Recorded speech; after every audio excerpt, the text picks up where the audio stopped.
Hello दोस्तों, तो कैसे हैं आप सब। उम्मीद है अच्छे होंगे, स्वस्थ होंगे और मजे में होंगे।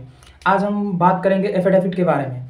बहुत से लोगों का ये जानने की इच्छा होती है कि एफिडेविट क्यों कराया जाता है, एफिडेविट में क्या क्या आवश्यक दस्तावेज होते हैं और कैसे किए जाते हैं। और बहुत बहुत से लोग होते हैं कि किन से कराने हैं और क्या एक जगह पे यदि हम कराते हैं तो कहीं दूसरे जिला में या फिर दूसरे राज्य में वो मान्य होगा या नहीं होगा।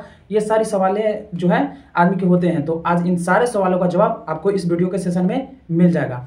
आज हम बात करने वाले हैं एफिडेविट के बारे में। एफिडेविट आखिर होता क्या है। एफिडेविट एक्चुअली में ये होता है जैसे हम शपथ लेते हैं किसी चीज का, इसका हिंदी होता है शपथ पत्र। जैसे हमने बोला कि अपने होशो हवास में कि मैं ये जानता हूं, मैं ये करता हूं, मैं ये करूंगा, ये सब चीजें। जैसे बहुत से लोगों को गांव में आपने देखा होगा कि बोलते हैं कि हाँ ये मैंने किया है, ये मेरा मतलब दस्तावेज है, या जो भी होता है लोग बोलते हैं ना कि माँ कसम मैंने किया है। तो इसी चीज को एक डॉक्यूमेंट्री फॉर्म दिया गया है।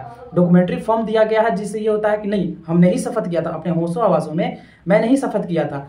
अब बात आती है कि कहाँ कहाँ पे जो है ये जरूरी होता है, एफिडेविट को देना जरूरी होता है, कहाँ कहाँ पे मांग किया जाता है। तो मैं आपको बता दूं कि जब भी अदालत में कोई भी मामला होता है तो पक्षकारों के द्वारा अपना पक्ष रखने के लिए भी वहां पे यूज किया जाता है। और दूसरी चीज, कोई भी दस्तावेज बनवाना हो, डॉक्यूमेंट बनवाना हो, उसमें भी जैसे कि आपने देखा होगा जाति प्रमाण पत्र, निवास प्रमाण पत्र, या बहुत सारे ऐसे डॉक्यूमेंट्स होते हैं जो बनाने पड़ते हैं। या फिर आपका नाम में कोई भी मिस्टेक आ गया, नाम एक्सचेंज हो गया, जैसे कि मान लीजिए मेरा रोशन वर्मा है या फिर किसी भी डॉक्यूमेंट में रोशन कुमार है, तो ये जो है सिमिलर नहीं होता है, तो फिर कहीं कहीं पे कोई भी काम जो है रुक जाता है, जिसके कारण जो है हमारा काम मतलब डिले हो जाता है। तो इसके लिए हम एफिडेविट करते हैं।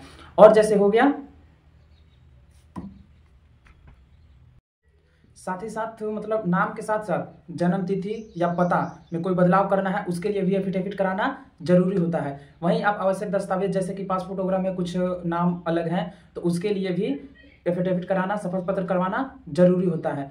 और आपको मैं बता दूं कि विवाह और अविवाहित दोनों स्थिति में दोनों का शपथ पत्र करवाना जरूरी होता है। ये चीज आपको अपने माइंड में रखना होगा। जब भी विवाह होती है तो उसमें कहीं ना कहीं कोर्ट मैरिज जब भी होती है तो उसमें एक एफिडेविट जरूर लगाना होता है। और यदि किसी का डिवोर्स भी होता है उसमें भी एफिडेविट लगाना जरूरी होता है।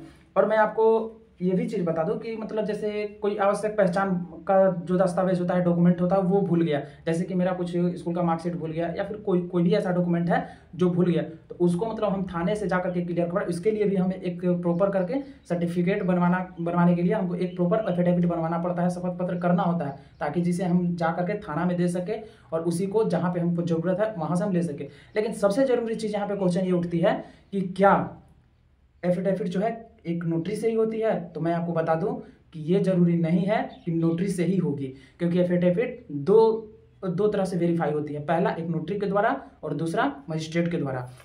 बहुत सारे ऐसे केस में होते हैं कि मजिस्ट्रेट का जरूरी होता है और किसी किसी में होता है जो नोटरी से भी चल जाता है। लेकिन अब बात आती है कि कैसे पता चलेगा कि मजिस्ट्रेट का है वहां पे जरूरी या फिर नोटरी का जरूरी है। तो मैं आपको बता दूं कि जहां पे आपको एफिडेविट देना है, यानी कि जहां पे शपथ पत्र आपको जमा करना है, फॉर्म देना है, वहां पे आपको कंफर्म करना होगा कि हमको वहां पे मजिस्ट्रेट का देना है या फिर नोटरी का देना है। वहां से आपको कंफर्म हो जाएगा, उसके बाद ही आप नोटरी से या फिर मजिस्ट्रेट से, दोनों में से एक से किसी से आप एफिडेविट करवा सकते हैं। अब बात आती है कि एफिडेविट तैयार करने के लिए क्या जरूरी होता है, क्या चाहिए होता है। तो मैं आप सबको बता दूं कि एफिडेविट बनाने के लिए आपका नाम, उम्र और पता होना जरूरी है। और सबसे जरूरी चीज है कि जिस भी तथ्य के लिए आप एफिडेविट कर रहे हैं उसका उसमें विवरण दिया गया हो, तो जाकर के एफिडेविट तैयार किया जाता है।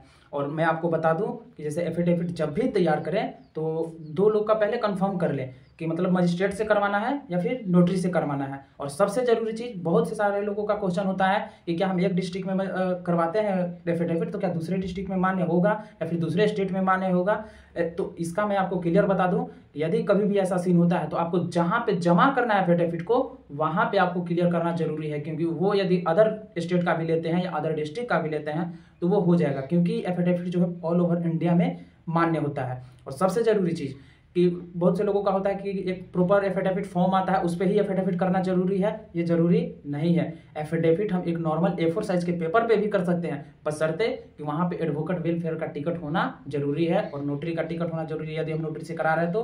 और यदि मजिस्ट्रेट से करवा रहे हैं तो मजिस्ट्रेट से करवाने के टाइम में जो है 10 रुपये या 20 रुपये का कोर्ट फी का जो टिकट लगवाना जरूरी होता है, अनिवार्य होता है। और यदि आप वहां पे नहीं लगवाते हैं तो वहां पे आपका जो है एफिडेविट जो है वेरीफाई नोटरी या मजिस्ट्रेट के द्वारा नहीं होगा। और सबसे जरूरी चीज कि उसमें क्या क्या जरूरी होता है। तो उसमें आपको देखिए नोटरी के साथ साथ एक एडवोकेट का वहाँ पे साइन और मुहर जरूरी होता है। और मजिस्ट्रेट के पास आप जब भी कराएंगे, जब भी मजिस्ट्रेट के पास कराने जाएं तो याद रखें कि एडवोकेट से साइन कराते टाइम ये जरूर देख लें कि उनका इनरोलमेंट नंबर वहाँ पे डाला गया हो। और सबसे जरूरी चीज़ कि दिनांक, जो डेट होता है, डेट उसमें मेंशन होना चाहिए, क्योंकि डेट जो है बहुत मैटर करता है एफिडेविट वाले मैटर में।